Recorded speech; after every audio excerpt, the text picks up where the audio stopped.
原來呢個就叫做民主選舉。我第一次感受得到，一啲喺我出生嘅地方完全冇嘅一個嘢，所以呢個對我衝擊好大。歡迎收睇 BB 來什麼？點解會講廣東話呢？因為我哋今日嘅呢一個嘉賓呢，非常之特別，我哋係有第一次令到我要講廣東話嘅呢個嘉賓，就係陳建老師。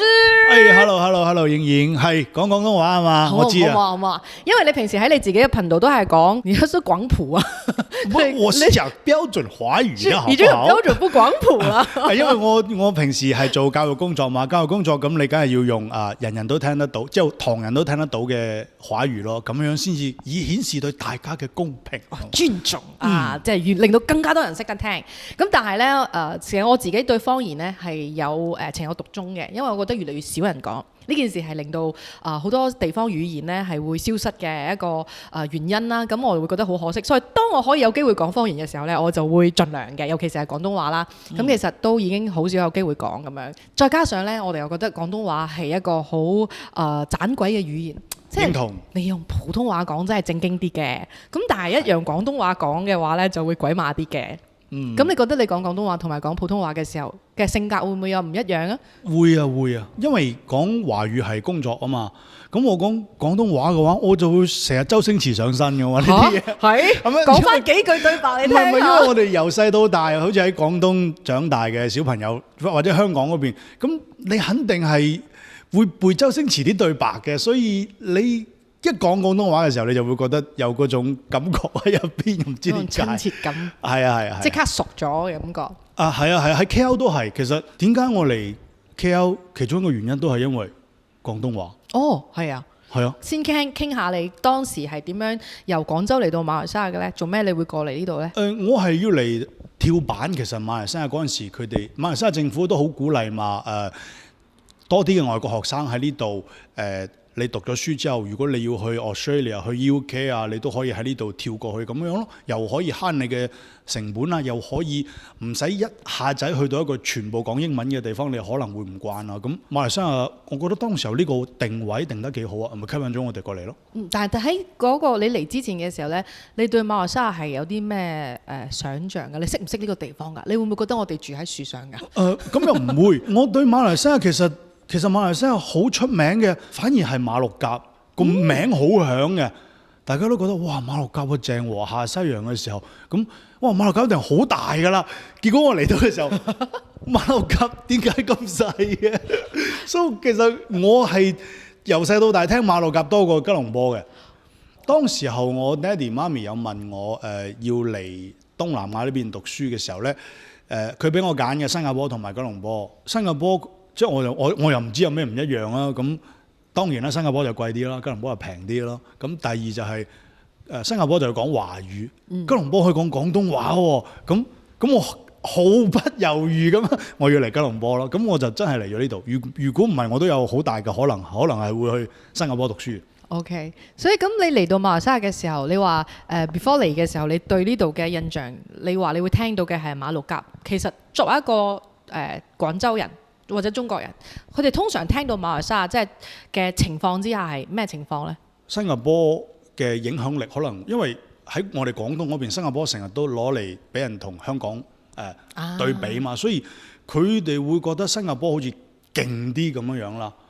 咁喺歷史書上邊咧，因為就成日講鄭和下西洋同埋馬六甲海峽嘅呢個重要性咧，咁所以之後馬六甲就好出名。即係馬來西亞等於馬六甲咁樣。係啊。所以有啲人可能未必知道首都係吉隆坡。我聽過啦，因為你成日睇嗰啲大城市天氣預報會知道吉隆坡，但係我嗰陣時真係以為馬六甲同吉隆坡一樣咁大，跟住原來馬六甲係咁細嘅一個地方，所以就會有咁嘅認知嘅偏差咯。所以當時你讀書嘅地方係喺我喺 PJ， 我喺達曼薩拉讀書嘅。我嚟嘅時候夜晚黑飛機啊咁樣到咗吉隆坡，到咗PJ 嗰度已經好黑啦。咁跟住嗰個司機咧，佢又兜後邊嗰啲撳崩路啊咁樣，跟住我嚇到，哇！做乜我嚟咗山卡拉嘅？係咪賣豬仔啊？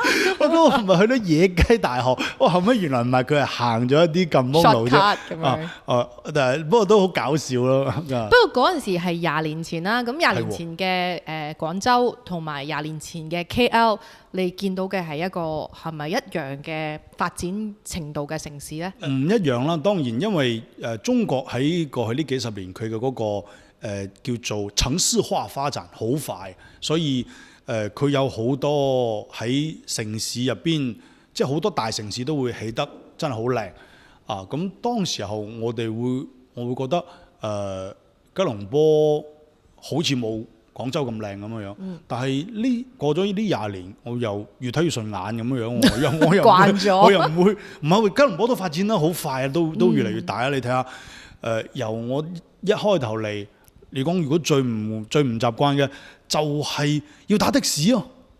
點樣講？冇 public transport 咯。哦，講到呢部分，你哋要睇我哋嘅呢一集，竟然有講到馬來西亞嘅公共交通究竟係點樣嘅。20年前就要喺呢度學坐巴士，學極都學唔識嘅，因為真係好鬼難揾巴士。不過學得識坐 MRT 同埋 LRT。哇！你好幸運啦，嗰陣時已經有 MRT、LRT。唔係，其實嗰陣時係 LRT 有 Kenala Jaya Line 同埋有 Putra Line。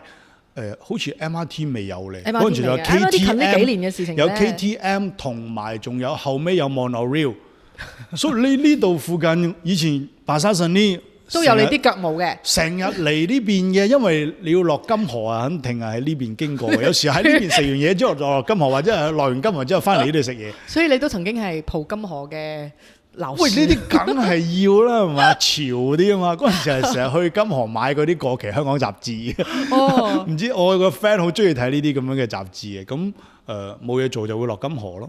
所以嗰陣時你嚟之前，你嘅想像係馬六甲，但係對於吉隆坡係冇咩想像嘅。咁嚟到呢度發現有冇啲咩嘢係你特別中意嘅咧？嗰陣時真係又唔會話好特別啦，但係我覺得對於即係對比我其他嗰啲喺中國嚟呢度讀書嘅同學呢，因為我哋係廣東人嘅關係，飲食會好習慣咯。呢邊嘅KL 嘅嘢，咁多都係嗰啲廣東啊、潮州啊，就算福建嘅話都冇問題啊，都係我哋全部食得慣嘅嘢嚟嘅。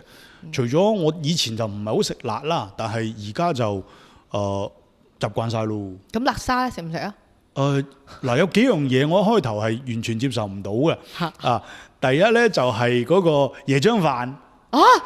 一開頭我嘅椰漿飯嘅辣椒我係接受唔到，因為你覺得太甜。唔係我唔食辣，我覺得哇咁辣，攞啲辣椒嚟撈飯有冇搞錯？我哋豉油撈飯就聽過啫，辣椒撈飯未聽過。不過而家就中鬼咗毒啦，即係而家唔食唔得啊。第二就係你講辣沙咯，辣沙同埋肉汁。水果露汁嗰陣時，你有試過嘅感覺係咩咧？好臭啊！而家都覺得臭？而家唔係，我而家係覺得好香。因為我以前有一個朋友，佢媽咪係台灣人嚟嘅，佢話佢第一次食到辣沙嘅時候咧，佢嘅形容就係豬什麼廚餘啊潘啊，台灣人叫潘，即係嗰啲回收嘅嗰啲潲水。但係之後嘅佢愛上咗阿三辣沙喎，咖喱辣沙都冇咁中意喎，阿三辣沙最攞命喎真係。但係阿三辣沙應該係一開始最難接受嗰個。係啊，反而之後最上頭，人哋話上頭。嗰陣時好笑嘅，我喺八心阿攬，我有做兼職啊，我幫一個事頭係佢係賣鹹肉粽嘅，所以我又喺嗰度幫佢哋賣咯。咁啊，我喺嗰個甲洞嘅夜市隔離咧，就係一個賣辣沙喎。哇，大佬佢成煲湯就放喺我隔離，個蝦膏味就供咗我成晚。我講一開頭我覺得哇慘咯，今日真係陰公啊！但係供咗我2粒鐘之後咧，我忍唔住我就問佢：喂老細，我想試下你啲嘢喎。咁跟住佢話：哇係啊，我都想食你啲鹹肉粽啊，不過我哋交換。我攞我粒鹹肉粽換咗佢一碗辣沙，好好笑喎！我哋成晚都冇講嘢，到最後兩個麻佬，其實我想食下呢啲嘢喎。2個小時前覺得好臭，同埋聞到我已經慣咗，跟住我再一飲，我覺得好鮮甜喎嗰個阿三辣沙，因為佢用魚㗎嘛。我講哎呀屌， OK，我覺得好好食，就係咁樣開始咗啦，就一發不可收拾啦。從此之後就愛上咗壓三白沙。就耐唔食一定想食咯。我想問一件事咧，就係因為燒臘都係廣東嘅嘢嚟啊嘛，但係你覺得燒臘馬來西亞嘅燒臘同埋廣東嘅燒臘或者係香港嘅燒臘有冇分別咧？有，當然因為廣東嗰邊同埋香港嗰邊咧，佢哋中意食燒鵝，呢度好少有，呢邊多數都係食燒鴨咯。咁呢個係差別啦。咁另外其實廣東嗰邊佢仲有嗰啲燒排骨啊，呢度啦就冇咁興嘅，呢度主要都係普通嘅燒肉啊，或者叉燒啊。但係呢邊嘅燒雞，我覺得整得同嗰邊唔一樣。其實我都好中意食檳城同埋吉隆坡嘅燒臘飯，我都中意食嘅。快燒臘飯我都中意食嘅。因為我自己係叉燒飯嘅 fans 嚟嘅，我好中意食叉燒飯。但係我反而去到香港或者係去廣州嘅時候，我食唔慣嗰度嘅叉燒。我覺得叉燒馬來西亞嘅好食啲喎，咁樣會唔會有呢個情況啊？但係其實反而你哋會覺得我哋馬來西亞叉燒太甜或者係點？我接受得到啊，我接受得到。我覺得其實我食到好好食嘅叉燒都係喺馬來西亞度食到，即係嗰種周星馳講嗰個黯然銷魂飯，好似攞啲內力震碎晒嗰嚿豬肉嘅經脈咁樣。我覺得嗰種食到落個口度會溶嘅叉燒，其實即化係喎。其實我話喺吉隆坡食過，但我唔記得咗，我唔記得咗邊間。你講到咁難忘，竟然你唔記得去邊間？因為有幾個地方都做得到咁嘅，我就覺得哇幾正啊呢度嘅叉燒，所以我呢個叉燒我就冇話分一定要廣東或者係KL 啊，KL。所以當初你嚟到馬來西亞嘅時候咧，有啲咩文化係令到你衝擊好大嘅？因為點都好，我哋呢度係有咁多種種族啦。咁你嚟之前嘅時候，你知唔知我哋嘅人種咁多？唔知㗎，即係大概係有馬來人、有唐人、有印度人咁樣咯。咁但係我唔知道比例係。有具體幾多？真係冇研究呢樣嘢。當時仲係一個死僆仔啫。咁但係你講我喺呢度印象第一個好深嘅對馬來西亞嘅印象，對馬來西亞嘅 culture， 其實係我頭先講我有喺甲洞啲夜市早市入邊做一啲 part time 啊，咁樣幫人賣嘢。咁我第一次遇到馬來西亞嘅大選。就係我喺擺緊檔嘅時候，我擺緊檔嘅時候，大佬我啲非法勞工嚟啊嘛，咁有啲嗰啲著住制服嗰啲人嚟，我哋好驚啊嘛。咁大選拉票喎，嗰啲人做緊乜嘢啊？咁樣着住嗰啲助選嘅制服，我睇到佢又唔係馬達嚟嘅，又唔係嗰啲咩市政局嘅。好啦，咁我就故作鎮定咁，我就唔好走佬啦。咁我就喺度等，都真係嗰啲拉票嘅人過嚟。咁我記得嗰個候選人佢唔係台灣人嚟嘅，唔記得咗係印度人定係馬拉人。咁嗰個助選嘅佢就過嚟，咁嗰個候選人又同我握手啦。咁個助選嘅就同我講：回去叫你爹哋媽咪投我們的候選人一票啊！就可以啊！咁上下咁樣嘅意思啊。跟住我就原來呢個就叫做民主選舉，我第一次感受得到，即係嗰個候選人好客氣咁樣，我有一個喺係咯，我喺巴沙買緊鹹肉粽嘅一個死僆仔嚟喎，哇！咁認真同我握手又鞠躬拜票，原來呢個叫拜票。原來佢管我國家，佢係需要求我嘅。咁上下啦，我第一次覺得我感受得到一啲喺我出生嘅地方完全冇嘅一個嘢，所以呢個對我衝擊好大，好特別，就係喺我心入邊留低咗一啲嘢咯，我就覺得。佢係一個民主嘅國家生活，即係我俾人種咗草啊！俾人種咗草，係咁樣樣咯。原來係咁嘅。後尾我讀大學嘅時候，我住嘅地方識到我嘅 housemate， 我個 housemate 係我嘅同學嘅大佬嚟嘅，所以佢啱認識嘅時候，咁佢就自我介紹啦，跟住佢又講我嘅理想係搞革命。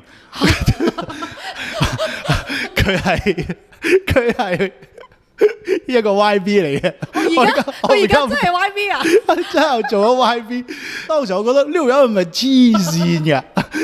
我啱啱識你喎，你同我講你要搞革命，真係好笑。但係後尾佢係火箭嘅，後尾佢俾火箭召咗去選州議員，仲後尾又去做選國會議員，我覺得好神奇。我就覺得呢個係一個好神奇嘅角度啊！即係當年我覺得，喂，我哋咁啱我哋 share 個廁所，我哋一間房。我喺度諗極都諗唔明啊！同我一齊日日用同一個廁所嘅佢要革命，最後佢竟然變咗 YB 尊貴嘅 YB 嚇，真係好特別呢個經歷。咁你呢個 YB 朋友到而家有冇仲有聯絡？有聯絡。佢有冇同你講我當初佢想革命，最主要嘅原因係革咩命咧？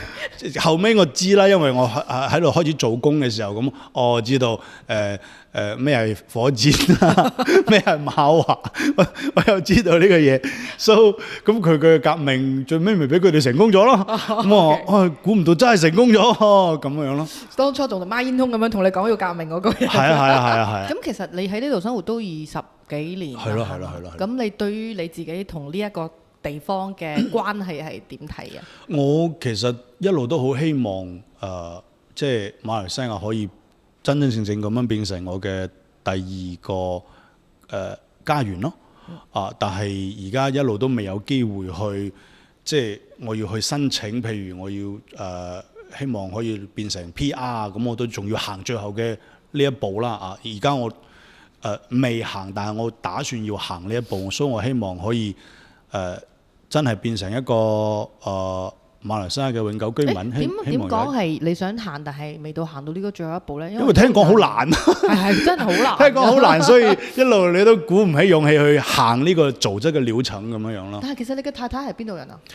我太太又好特別喎，好多人以為我太太係馬來西亞人，但係又緣分又冇咁樣安排到啊！因為你俾馬來西亞女人傷咗你嘅心啊！即唔係緣分冇俾到安排，冇俾到咁樣啦。安排一個真愛俾你，個真愛係嚟自邊度我太太係一個泰國唐人嚟嘅喎。係啊。我太太其實係潮州人嚟嘅喎。但係佢係泰國籍咁樣咯。你嘅觀察嘅話，你覺得馬來西亞嘅人嘅特色係咩咧？可能有啲人會覺得，喂，而家你係咪刻板印象啊？係咪一個標籤啊？但係我其實覺得唔係嘅喎，有陣時你真係同唔同嘅地方嘅人相處，當然唔可以一竹竿打死石船人，或者係唔可以一個人代表晒成個國家嘅人。但係有陣時會有一啲特性，或者係一啲比較特別嘅特色係可能係好啊，或者未必係好啊咁樣特色咯。我覺得係其實我覺得馬來西亞人嘅俾我一個整體嘅印象係。即係好我如果用單純嚟講，會唔會好似覺得有啲貶義咁樣？即係，但係其實我覺得我係想講喺馬來西亞我遇到嘅好多人，其實即係都係會好善良咯，好善良，好真誠咯。即係佢唔會有咁多嘢收埋喺嗰度計算你啊，包括以前嘅同學啊，或者係到而家嘅同事啊相處啊，咁你都會好舒服咯。一個你點樣對比出嚟嘅咧？呢樣嘢，即係譬如話你自己嘅人生經驗當中，你喺其他地方你係點樣 feel 到呢樣嘢係有分別？咁我主要對比都係我長大嘅地方啊。咁因為好似譬如中國，咁佢嘅競爭會好激烈。咁喺競爭嘅好激烈嘅呢種咁嘅環境底下嘅話，咁好多時候你諗嘅嘢啊，好可能你真係要幫自己考慮多一啲。呢個可能係第一個。第二個呢係因為中國行咗好多年嘅呢個獨生子女嘅呢個政策，咁所以我喺中國見到嘅多數都係同我一樣都係獨生子女家庭長大嘅，咁多多少少都好有性格啊，好有比較自我啲會咁樣。咁同我喺馬來西亞見到嘅好多我啲 friend 都有兄弟姊妹啊，咁好似又唔一樣喎，就係咁樣咯。咁你而家一直以嚟喺馬來西亞，你都做緊呢一啲投資方面嘅一啲投資教育工作咯。教育工作啦，咁但係你嘅觀察啦，馬來西亞人嘅金錢觀係點樣㗎？即係可能有啲地方係比較計算得好好，咁但係我成日都喺度睇你點睇我哋，即係譬如我哋係今朝有酒今朝醉啊，定係嗰啲好危險啊，要有好多嘅安排。你嘅觀察係點㗎？我嘅觀察係馬來西亞人好中意玩 money game 嘅。呢個又真係同埋我之前知道有好多好出名嘅嗰啲 money game 咧，係馬來西亞係搞手喺後邊，即係譬如佢哋係出到外國喺中國入邊經營一啲 money game 咧，都有馬來西亞人嘅影子嘅。呢個係我比較 confirm 嘅。你知唔知馬來西亞 money game 嘅重點地方喺邊度？檳城啊嘛，出晒名㗎啦。點解咧？你覺得點解會係咁咧？我覺得好似大家其實都幾敢搏咯，即係覺得總之我唔係最後一個走啊，冇事啦咁樣。但係其實係一樣，都係要爆煲嘅，佢始終都係會爆煲啊。所以我唔知點解大家覺得佢走得切嘅咯。太過樂觀啊！我哋講投資教育嘅時候，我哋都要去引導人哋，譬如去接受價值投資啊，一啲正確嘅投資觀念啊咁樣。但係好多時候啲人哋都覺得，你講呢啲咁鬼慢，我投資嗰個咩個月都18%啦，跟住。咁我就知道，唔係我就知道，佢應該又係玩緊 money game。咁我哋喺好多時候去推廣我哋想推廣嘅一啲投資觀念嘅時候，都會遇到即係人哋有即係參與緊一啲咁樣嘅好有 money game 性質嘅咁樣嘅嘢咯。所以我嘅感覺就馬來西亞人或者馬來西亞投資者咧，佢哋其實都好 open to 呢個嘢嘅，好 open to。即係玩 money game 咪玩咯，最緊要我賺得到錢走咗先咁樣咯。即係有啲人甚至乎係知道呢一個係咁樣嘅一個局，但係都我覺得係喎，佢係明知都會參與喎。咁你點睇？有啲人係唔知道，跟住就可能被割咗咧咁樣，點睇嘅？其實有冇啲咩提醒啊？最簡單嘅對於我哋嚟講嘅話咧，你就會係去睇下，即係。所謂嘅無風險回報率係幾多？因為其實喺每一個國家，大概你都會有一啲即係包山包海嘅，但係又幫你保本嘅。其實一般就係你睇翻你嘅嗰個銀行嘅 FD 咯。你銀行嘅 FD 係幾多巴仙？美國咧就睇10年債券嘅。馬來西亞其實你都可以睇馬來西亞政府嘅債券嘅，但係好少人買得到。咁你一般馬來西亞平均4巴仙一年嘅銀行嘅 FD， 呢個其實就係你包山包隔籬又唔會有事嘅，最穩陣嘅其實係4巴仙。任何超過呢個數字，你就要去問，你點樣做到㗎？同埋你係咪有啲風險收埋咗冇同我講？咁你如果肯去咁樣去思考嘅話呢，你就會理性啲咯。以前嗰啲刮樂啊嗰啲我都有中過啊，我都有俾人哋，你真係俾人 approach 過，我都覺得哇好心動喎。到最後我就覺得我就諗翻起我媽咪嘅教誨，即係邊有咁大嘅夾乸㗎？咁算啦，咁啊避免咗。如果唔係又要去人哋嘅嗰啲咩 office 入邊攞獎啊嗰啲咁嘅嘢，跟住俾人哋呃緊多。係啊。其實你係點樣睇呢個地方㗎？即係你覺得馬來西亞人係咪我哋成日都覺得我哋嘅自己嘅國家好似唔係咁好啊，或者係好差啊，或者係點樣？當然有好多需要進步嘅地方啦。咁但係作為一個即係外面嚟看嘅人，你有冇啲咩觀察想同我哋分享嘅？係啊，我咪成日都見到馬來西亞人自己潑自己冷水咯。就即係會有好多呢樣嗰樣嘅，即係批評啊，睇唔過眼啊咁。其實曾經睇過一本書嘅時候，佢都有教過我啦。即係你去到任何一個地方，你睇到嘅呢個地方嘅好嘅地方、好嘅一面，咁你會自然會中意呢個地方。如果你去到任何一個地方，你都淨係睇到嗰個地方唔好嘅一面，咁你永遠都冇辦法真正咁樣愛上呢個地方㗎喎。咁喺馬來西亞，我可能我嘅工作嘅呢個關係啦，咁我哋要去追蹤馬來西亞嘅股市啊，或者經濟嘅發展情況啊，咁其實我哋都會有睇到好多嘅亮點㗎啦，即係有啲新嘢啊會出嚟啊，或者係可能有啲經濟政策啊，或者係有啲新嘅發展嘅 idea 啊，其實我哋都覺得係有機會嘅。咁當然啦，大家亦都成日都批評嘅plan 係好叻嘅，不過執行起嚟嘅時候咧就會好多會執行力太差呢樣嗰樣嘅嗰啲做唔出嚟啊。其實都係即係好多地方都有咁嘅情況。So 但係好似最近呢一年我哋睇到馬來西亞嘅經濟啊係好明顯有一個突破嘅勢頭嘅，就係嗰個全世界而家興緊呢個 data center 嘅AI 啊呢啲咁樣嘅發展咧，我覺得馬來西亞好似食到呢一波嘅紅利，係我喺呢度20年，喺睇我哋嘅經濟發展嘅一啲勢頭上邊咧，我好耐冇見過。而家我哋有呢個勢啊，少少嘅生活活嘅感覺，係，so 有一啲嘢可能會同過去唔一樣。so 我都好希望馬來西亞嘅經濟嘅轉型啊，今次咧係有機會成功。同埋我都見證咗喺馬來西亞呢度嘅改朝換代啦，我都覺得好驚訝。即係大家覺得以前都覺得冇可能啦，國陣唔會輸喎。即係當你嘅嗰個室友同你講嘅時候，你都覺得傻嘅呢個嘢。係，so 估唔到哇！馬來西亞改朝換代喎，咦？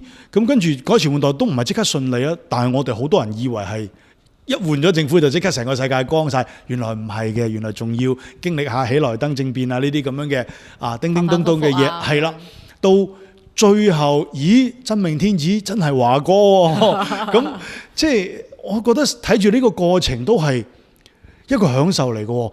安華曾經係階下囚喎，一個階下囚又最後變咗首相喎，哇！真係你唔覺得馬來西亞呢啲係玻璃喎？真係呢個土地好神奇，我覺得呢個地方會有好多你想象唔到嘅嘢會發生。既然呢個地方有咁多神奇嘅事，咁我覺得佢都會可能發生喺你同我大家嘅呢個身上，咁其實好美好啊！唔好成日諗住嗰啲衰嘅嗰一面先啦。消極咁樣，即係其實即係好戲劇化啦。咁好戲劇化先至係有機會有一啲你意想唔到嘅發展發生啊嘛。所以有陣時會見到一啲朋友嘅留言咧，就會話：哎呀，即係都係唱衰。當然我都覺得馬來西亞有好多地方係值得去即係更加好啦，或者係進步嘅空間啦。不過我覺得其實應該係每一個人都要去諗翻自己可以做啲咩先。啱咧，係即係可能你講鬧或者係怪責，咁可能係一種出於對馬來西亞或者對呢個國家嘅愛啦。即係我恨鐵不成鋼，我要鬧醒佢咁樣，都可以理解嘅。但係咁之後我哋可以為呢個國家做啲乜嘢啊？So我好似我都希望我做嘅事係有意義嘅，所以我希望喺譬如喺online 可以等多啲人去了解馬來西亞嘅經濟啊、啲股市啊呢啲發展啊，咁我都了解到演光比你哋原來個抱負大過我哋好多，哇！要透過喺呢個社交媒體上邊要去令到成個馬來西亞嘅民族更加融合，我覺得呢個都係我好佩服嘅嘢嚟嘅。盡力以為我都唔知我哋可以撐到幾耐啊！你都知啦，即係做節目真係好難啊！所以最後你想有啲咩想同我哋睇緊呢個節目嘅朋友講？即係對於你自己嘅觀察，你覺得馬來西亞人你哋咁樣啦，可能你咁樣就可以咁樣㗎啦。我想同大家講嘅話呢，就係我覺得馬來西亞係一個充滿希望嘅地方。即係好可能你喺話有新嘢發生之前，你要醖釀好耐啊咁樣。但係我覺得起碼馬來西亞係時候要變得更加好啦。我好希望喺接落嚟嘅10年、20年入邊會見證到呢個國家佢會唔會重新崛起啊？佢嘅經濟成就會唔會喺東盟呢邊啊會更加突出啊，重新省翻靚當年呢個亞洲4小虎嘅呢個招牌啊！即係我係好希望，因為我哋研究大馬股市人呢，我哋就會睇啦，你嘅綜合指數有冇破歷史新高啊？其實係冇嘅，10年都係好似10年如一日，所以其實反映咗我哋之前嘅經濟政治係陷入咗一定嘅困境入邊嘅。咁睇下有冇機會將呢個格局拆開咯。而家睇到有少少嘅希望，所以希望呢個火苗可以唔好熄，等佢變得更加旺啲咁樣。係啦，咁我哋抱住咁樣嘅希望，咁大家可以做啲咩，或者係可以更加有建設性嘅去討論又好啊，去參與又好啊，令到呢個地方變得更加好啦。咁今日非常之多謝陳志老師俾咗我哋咁多嘅時間，我哋錄咗幾集嘅節目㗎啦嚇。咁如果咧你都想了解更加多陳志老師嘅呢一個video 嘅話咧，咁就去到佢嘅頻道。你有啲咩想分享啊？即係你嘅頻道。我嘅頻道就係講。其實我嘅頻道主要都係講翻關於價值投資嘅嘢咯，即係喺馬來西亞嘅股市入邊有好多挑戰嘅，好似馬幣啊、貶值啊咁樣。其實馬幣貶值佢唔一定係全部壞事嚟嘅喎，即係我哋從投資嘅角度啊，佢可能係會俾你成為一個你利用嘅一個你可以利用嘅一樣嘢嚟 overcome 翻呢個馬幣嘅貶值，即係我哋係研究呢方面嘅嘢啦。咁希望有興趣學多啲知識嘅朋友都可以嚟捧下場咯。是喜歡的朋友可以到陳震老師的這個教育投資頻道那邊去 subscribe，然後還有去看更多的影片。今日多謝你，好，謝謝多謝影影，謝謝。